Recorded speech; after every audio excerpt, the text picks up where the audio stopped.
Hey there. My name is Vicki. If you don't know me, if you do know me, sorry about the hair. Then hi, I'm glad you joined me. I have been asked by several people, sorry about the light. I know I'll figure out something next time. So I've been asked by several people to start making this channel and these videos because for some reason I'm decent at making sourdough. Who knew? Because I can't bake a cake to save my life. Literally, my cakes end up like this. It did. And so I colored it green and called it an over the hill cake. But it wasn't supposed to be. So I'm not a baker. I'm a cook. I love to cook, and I do that fairly well. But sourdough just seems to be my thing. My girlfriend Merity got me hooked on it, and she's phenomenal. You think, yeah, she's great. But here I am sharing because I have been asked by probably 20 or 30 people to do this. So I'm going to do it, but I can't stream live because I don't have enough viewers. So if you would do me a huge favor and hook up all your friends and have them sign up, and I need to get to 50 viewers so that I can actually do Facebook, or not Facebook, what is this? YouTube Live. So it would make it so much easier and quicker. So just help me get to 50 or more so that we can do these live. So right now, the first thing I'm going to talk about is our starter, and I forgot to get it, so hang on. I know, I'm sorry. Okay.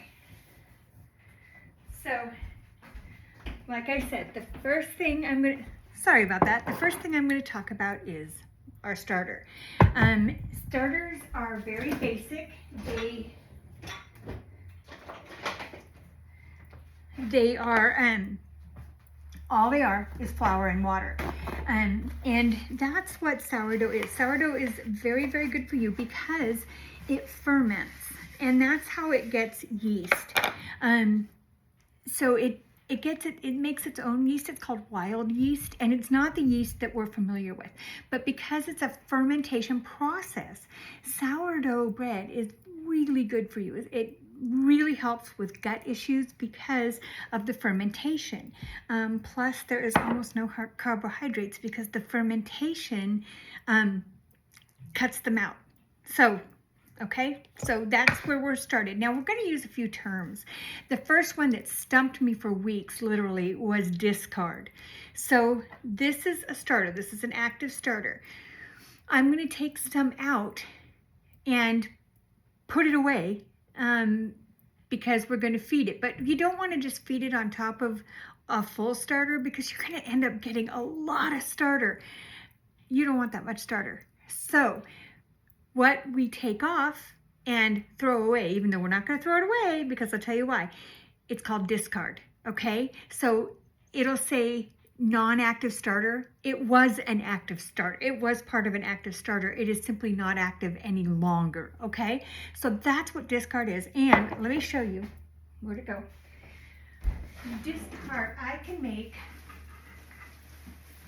I do make, a sandwich loaf out of discard bread. This is discard sandwich bread. So it tastes just like white bread. I actually add honey, so it's delicious. It's, as you can see, the pieces are quite large.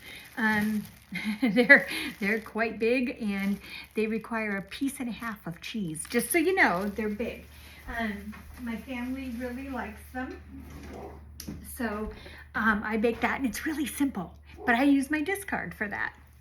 You can also use discard for crackers and so many different things. And each episode I do is going to be about a different item. That way we're not going to get crazy, okay? We're not going to take a whole long. So far it's been almost 5 minutes.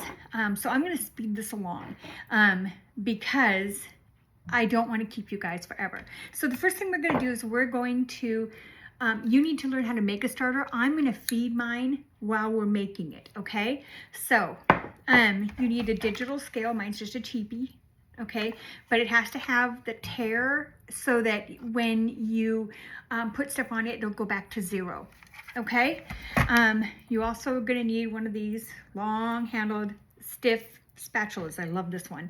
You need an extra little bowl. I just use this, as you can see, it's quite messy, to measure my flour in. And everything's going to be measured in grams, okay? And then this is what I use for my water. Now, if you have regular sewer, from the city water, it's just water. I keep a cup sitting out on my counter because you need, it would be best, okay, you don't need to, you can use tap water, it's fine. But it's best to have a cup sitting out because then the chlorine will dissipate. That way you don't have any chlorine in your water, and it just makes the bread go better. And for the bread, I use Bob's Red Mill flour. It's $6 approximately. Mine's, I think, $6.18 for a 5-pound bag, and it's really good.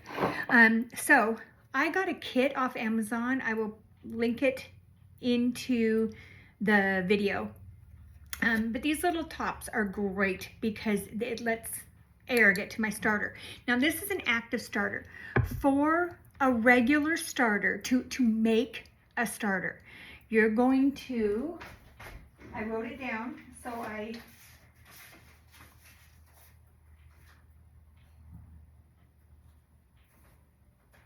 okay, so for I had to write it down because I haven't done an active starter in a while. You're going to want to do 50 grams of flour and 50 grams of water. Okay, that's just to make your starter. Now you're going to see, I'm going to feed mine. So first, how I like to do it, you can do it however you want, but I like to scrape it all out. So my containers are messy, and that's okay. It's okay that your jars get kind of messy, but you try and scrape them and clean them as much as possible. I was making the mistake of literally changing my jars out every single day. Don't do that. Because it builds up a good bacteria in here. So I'm just getting everything out so that I can weigh it. Okay. So this is after you have an active starter. So I will also go through and make a starter with you in a next video. I'll do that here in a few minutes, but I just want to get this feeding your starter video done because I have to feed my starters because I'm going to bake tomorrow. Now, when I bake, this is way off topic, but when I get ready to bake, and I have 2 starters, so I'm going to do both at the same time. I feed my starters every 6 to 12 hours when I get ready to bake. So I'm going to do it 12 hours, and then tomorrow I'll feed it 3 times for 6 hours. Because I really want it to be bubbly and active when I bake my sourdough. You get nice sourdough bubbles then. Oh, I just made a huge mess. You don't even want to see what I just did. Okay, so I've got all my starters. Oh my goodness. Okay. Wow, you're just gonna watch me make a huge mess. Okay, so I put it all in this bowl, and as you can see, I've got a drip because I went over the side. Let's try and get some of that off my cutting board. I am just such a messy cook. It's just frightening. Let's get some paper towels here, you guys. Okay. Let's get that off my finger. Now, okay, so we've got a relatively clean jar. I do try to scrape it. Okay. There we go. Okay, so we're going to put it on. Wow, I've just like flung discard everywhere. Huh. Okay, so I'm going to pick this up. Okay, so yeah, you can see my chicken thawing, but we're going to put it. Let's see if I can do this. I know, I'm just all over the board here, you guys. This is my first video. All right, so I'm going to put it on my scale, my jar. I'm just going to set it on the scale, hit the on-off button, so it's going to tear to 0, okay?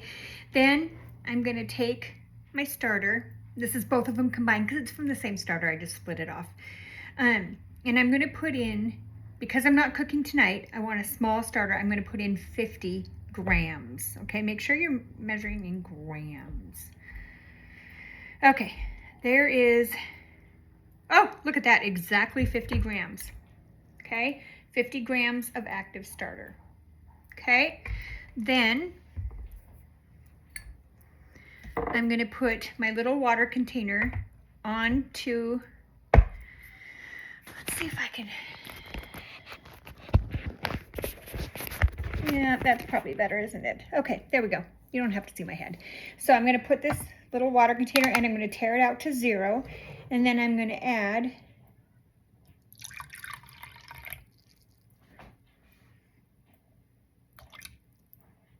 okay, it's 51. That's close enough. I'm not going to mess with it. Okay, and so then we're going to add it right there to the starter. Then I have my bag of flour, and for some reason, I have a weirdness. This is for my flour. I put it in a Ziploc bag when I open it. Okay, so we're going to do 50 grams of flour. And we're going to spush flour everywhere. I am the messiest bread maker. I'm not going to lie to you. I end up with it everywhere.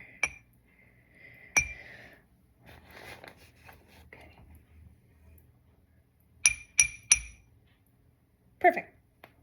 50 on the button. Okay, so you can see it's in our flour and in our water. There we go. Make sure it's all out.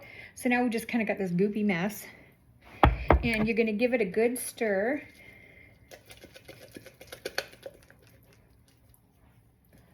It's kind of like when you were a kid and you made paper mache. It stinks like that too. Okay, so you just kind of go and you scrape as much of it down as you can. You really want as clean of a jar side as possible so you can see in, okay? So, you can see my jar is not super clean, but it's not bad. Then, I'm gonna get another paper towel and just get it wet. And you guys, this is really important. Clean off the rim, okay, you guys, every single time. I made the mistake of not doing it, and in the beginning, I didn't know, and I made the mistake. I didn't think about it. It was nasty. The cloth, the fabric lids that I use, ended up sticking to it. It was gross. So.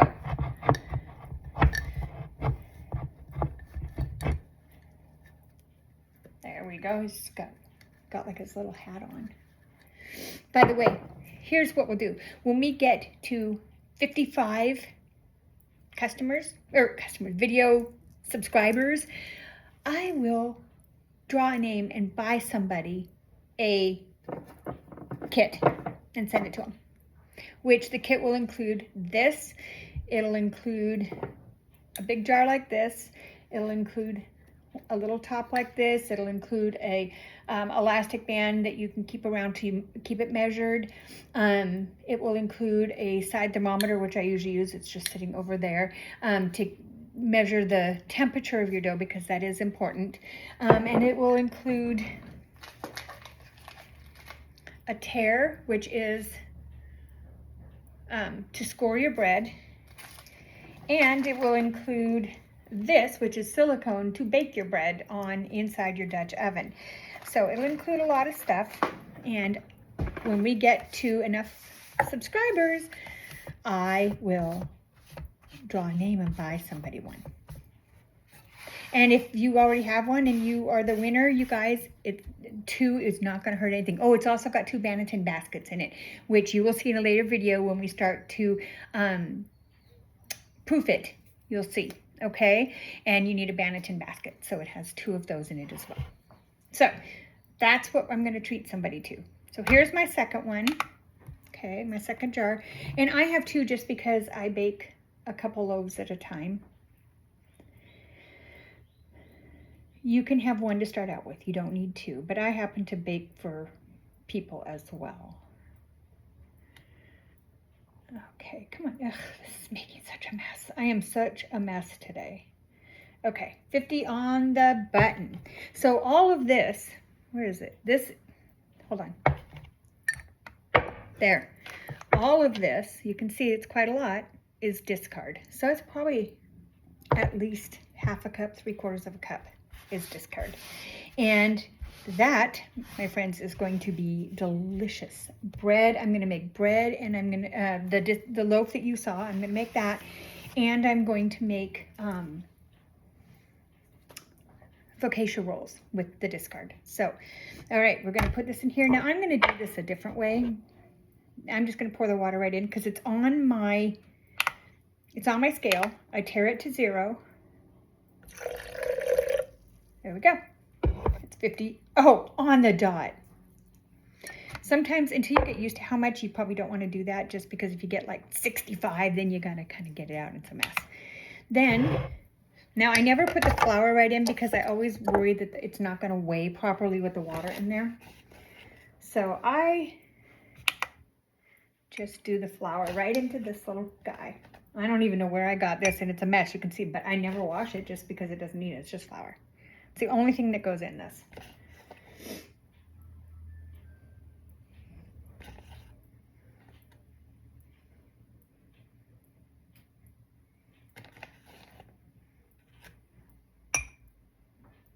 Come on, seriously? And sometimes I just go ounce by ounce. Okay.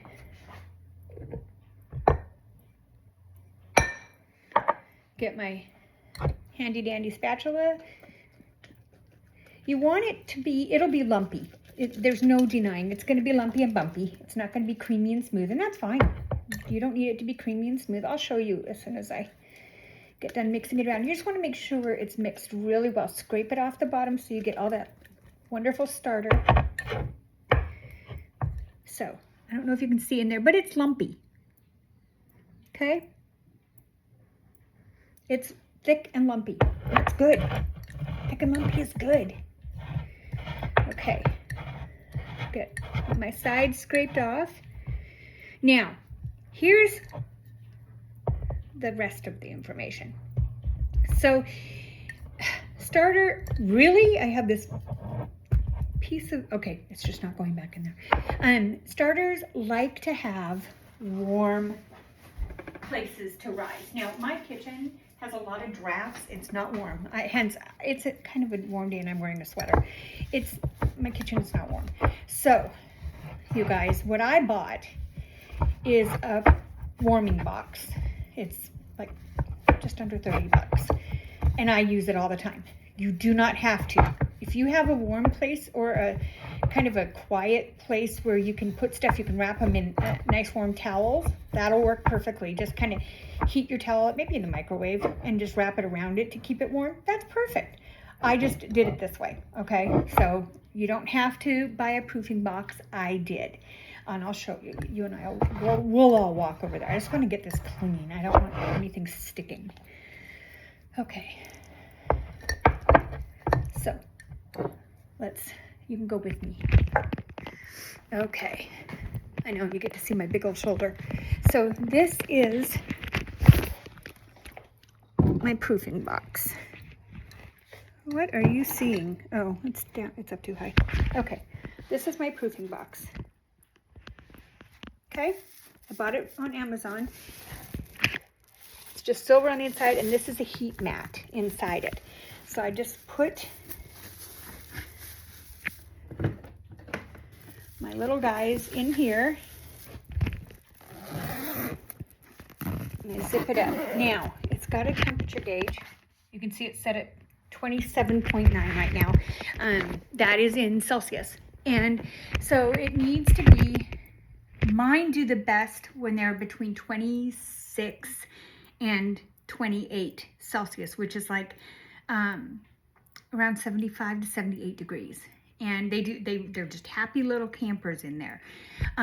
Plus it keeps the draft away. Like I said, I've got windows here, here, and here, plus a draft coming from the big area here. So it gets really drafty in this kitchen. My hands are actually cold. And so I don't tend to have a lot of success with just leaving them on the counter. A lot of people do. I do not. So that's where I keep mine. Now, if you can put them in your oven and then turn the oven light on and put them back by the oven. I would put towel or a cloth underneath them because the oven racks are kind of cold. But you can put them in the oven with the light on. Don't turn the heat on. And that will warm them up as well. You want to use, they're not soft. They are linen, maybe, or cheesecloth. I just bought these 3, but they're just to have on hand. And I put them, when I do what's called the batch fermentation, which is where we put it into raise. I put it in the oven with the light on, no heat, but I put the containers on these just so they stay warm, so they're not sitting on the cold, on the cold oven rack.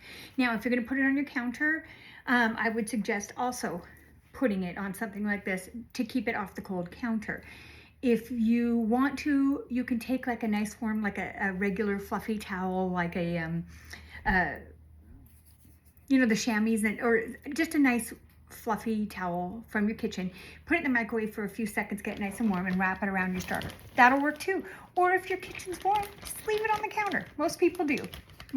I just happen to have this crazy cross breezes going on that makes my kitchen very cold. So that's how I do my starter. I make it very simple, and I have a little drawer that I just keep it all in. I just wash it all up. So that is how you feed your starter. Now, like I said, I'm going to bake probably, in all reality, probably Saturday morning. I'm going to bake some bread. So tonight it's 7 o'clock. I will feed it at 7 a.m. tomorrow morning, which is 12 hours. And because that's, my starters bulk up right around 3 or 4 hours, but 12 hours, it's still doubled to tripled in size. And it's active, it's bubbling, so I'm gonna feed it then while it's active. So that starter is strong when I feed it. So I'm gonna feed it then, and then I will feed it at the 6-hour mark tomorrow, so 7, so that'll be 1 p.m. I'll feed it, and then again at 7 p.m. I'll feed it, and then 7 a.m. then tomorrow, the next morning, or maybe 8 or 9, I will start baking. So the day before I bake, it's just a thing I like to do. You don't have to do it, but that's how I like to do it, is just the day before I bake, feed it a lot. But if you're gonna bake a loaf every day, which a lot of people do, feed it before you go to bed, as late as possible, and then when you get up in the morning, you're ready to bake. You're ready, not to bake, but you're ready to start doing the next step, which we will do. I will have a video to show you how to actually make the loaf, okay? So that'll be my next video. So this starter, you're gonna put in a jar or a dish or a bowl or whatever, and put it in your fridge with a lid on it. It'll keep for a couple weeks. And we're gonna bake some bread this weekend. So you're gonna get a couple videos this weekend, but we're gonna bake some bread this weekend with my starter, with the inactive starter. Oh, here's one other thing. I'm trying to remember to tell you everything that people don't tell you right away. If you have to go on vacation, or not have to, but if you get to go on vacation, you're gonna wanna leave your starter, obviously, because I have never heard of anybody taking their starter on vacation. Put it in the fridge. You're gonna put it into hibernation, and it's just gonna go inactive. No big deal. That is perfectly fine. When you get back, it'll take a couple days to get it feeding, to get it reactivating again, and that's perfectly fine. Just put it in the fridge. It'll be fine for a couple weeks until you get back. No big deal. So just so you know. Now, if you're gonna be gone for like a month, you could even put it in the fridge for like a month, but you could also ask somebody after 2 weeks. You could put it in somebody else's fridge, and after 2 weeks have them start feeding it. You could do that too, just to make sure it's nice and fresh, but it'd be fine. I just want to let you know, you don't have to. I mean, if you're gonna be gone, or you know that you can't get to your starter for a few days, just put it in the fridge. You'll just have to reactivate it, which isn't a big deal. So that's all we're gonna do today. And that was 24 minutes, so it's a bit longer than I wanted to take up your time with. I hope that was a good little bit of information for feeding a starter. The next one I'll do I'll do it in a few minutes, is I'm gonna make a starter. I'll show you how to make it, and I'll tell you the steps, okay? So we will see you in a few minutes. Bye.